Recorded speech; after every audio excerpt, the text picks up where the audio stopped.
जीवन की असली जीत। गांव के छोटे से कस्बे में एक बच्चा रहता था, मोहन।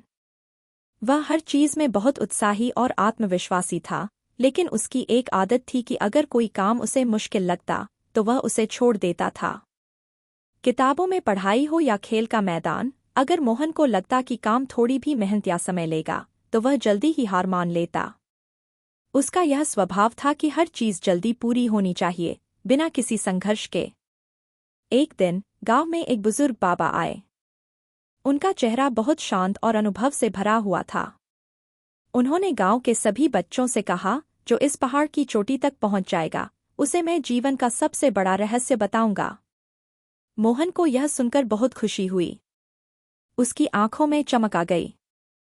वह सोचने लगा, यह तो बहुत आसान है। मैं सबसे होशियार हूं, बस थोड़ा सा मेहनत करूंगा और सब कुछ जीत लूंगा। पहला दिन, गर्म रेत और नुकीले पत्थर। अगले ही दिन मोहन बिना कोई तैयारी किए पहाड़ की चोटी की ओर चल पड़ा।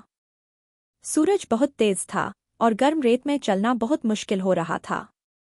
थोड़ी ही देर में उसके पैर जलने लगे। वह कुछ और कदम बढ़ा ही रहा था कि रास्ते में नुकीले पत्थर आ गए, जो उसकी त्वचा को कुरेदने लगे। दर्द के कारण वह गिर पड़ा और उसकी आंखों में आंसू थे। वह बड़बड़ाने लगा, मुझे तो लगा था कि यह आसान होगा। मुझे क्या हो गया? मैं यहाँ तक क्यों आ गया? लेकिन तभी उसकी याद आई, उसकी माँ की कही हुई बात। अगर तुम किसी काम की शुरुआत अच्छे से नहीं करोगे तो वह काम तुम्हारे लिए मुश्किल हो जाएगा। उसे समझ में आया कि अगर उसने अच्छे जूते पहने होते तो उसके पैरों में यह दर्द नहीं होता। लेकिन उसने हार मानने की बजाय धीरे धीरे उठने की कोशिश की। उसका चेहरा थोड़ा दुखी था, लेकिन उसका मन मजबूत था। उसने तय किया कि वह अभी नहीं रुकेगा। उसने आगे बढ़ने के लिए हर कदम पर खुद को प्रेरित किया। दूसरा दिन, उफनती नदी। मोहन अब पहाड़ के और पास था, लेकिन उसे एक बड़ी नदी पार करनी थी। नदी का पानी बहुत तेज बह रहा था। वह बिना किसी मार्गदर्शन के अकेला था और उसकी सोच में एक डर था, क्या मैं इसे पार कर पाऊंगा? तभी उसे कुछ बच्चे दिखाई दिए जो लकड़ियां जोड़कर नाव बना रहे थे। मोहन ने सोचा, अगर मैं इन बच्चों की मदद करूं तो नदी पार करना आसान होगा। मोहन ने मदद की और जल्दी ही एक मजबूत नाव तैयार हो गई। वह बच्चे के साथ नाव में बैठकर नदी पार करने लगा।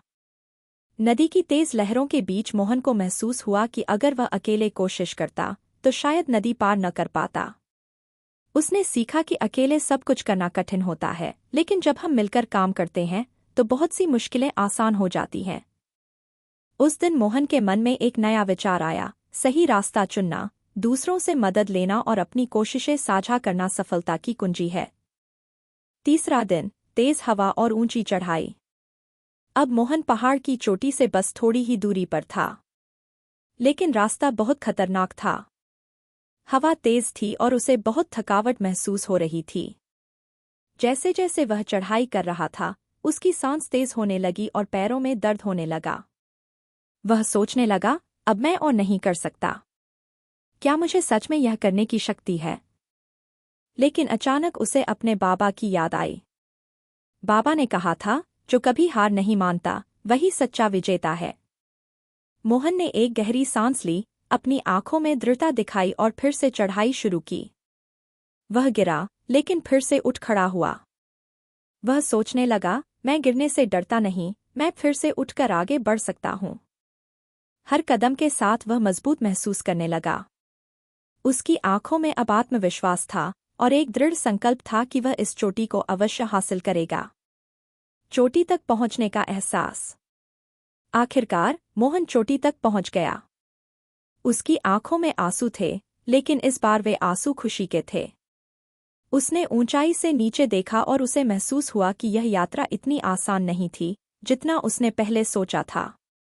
उसे मेहनत, धैर्य और विश्वास की जरूरत पड़ी थी। बाबा खड़े थे, मुस्कुरा रहे थे। मोहन के पास पहुंचकर बाबा ने कहा, बेटा, असली जीत किसी मंजिल तक पहुंचने में नहीं होती। असली जीत उस रास्ते में होती है जहां हम गिरते हैं, फिर उठते हैं, सीखते हैं और आगे बढ़ते हैं। मोहन को अब यह पूरी तरह समझ में आ गया था। उसने सीखा कि सच्ची जीत हार मानने में नहीं, बल्कि हर बार गिरने के बाद फिर से खड़े होने में होती है। सीख। जो जीवन की कठिनाइयों का सामना धैर्य और मेहनत से करता है, वही असली विजेता होता है। यह कहानी मोहन की तरह सभी बच्चों को यह सिखाती है कि जीवन में मुश्किलें आती हैं, लेकिन सही रास्ते पर चलकर, मेहनत और संघर्ष से हम किसी भी मुश्किल को पार कर सकते हैं।